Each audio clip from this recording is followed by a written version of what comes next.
नमस्कार दोस्तों, मैं आपका मित्र एडवोकेट विजय सिंह परिहार। आइए जानते हैं सीपीसी के तहत ऑर्डर 7 रूल 11 में वो कौन से आधार है जिनके तहत किसी वाद को खारिज किया जा सकता है। ऑर्डर 7 रूल 11 का मुख्य उद्देश्य है जो निरर्थक और बेकार की मुकदमेबाजी है उसको कम करना होता है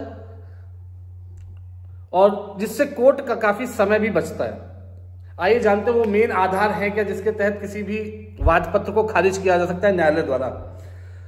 सबसे पहला और मेन उद्देश्य होता है कॉज ऑफ एक्शन। अगर किसी वाद में कॉज ऑफ एक्शन का जिक्र नहीं होगा उस स्थिति में न्यायालय उस वाद पत्र को खारिज कर सकती है। दूसरा आता है यदि दावे की गई राहत का उचित मूल्यांकन न किया गया हो और वादी को निर्धारित समय में उसको संशोधित करने का न्यायालय द्वारा समय दिया और वो इसमें विफल रहता है, उस स्थिति में भी आपका वाद पत्र खारिज किया जा सकता है। तीसरा और मेन है जहां दावा की गई राहत का उचित मूल्यांकन तो किया गया है लेकिन अपर्याप्त स्टैंप शुल्क पे किए गए हों और न्यायालय द्वारा निर्धारित समय में अगर आप उसको संशोधित करने में या पे करने में विफल रहते हैं उस स्थिति में भी आपका दावा खारिज किया जा सकता है।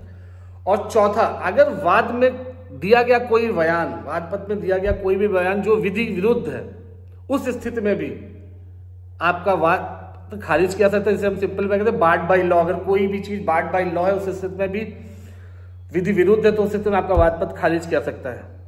पांचवा है जहां दो प्रतियों के साथ उसको दर्ज ना किया गया हो उस स्थिति में भी आपका वाद पत्र खारिज किया जा सकता है।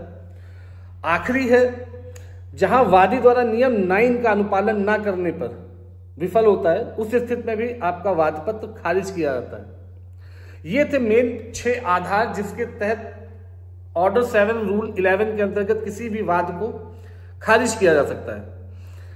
आज के लिए इतना ही, फिर मिलते हैं एक नए टॉपिक के साथ। स्वस्थ रहिए, सुरक्षित रहिए। जय हिंद, जय भारत।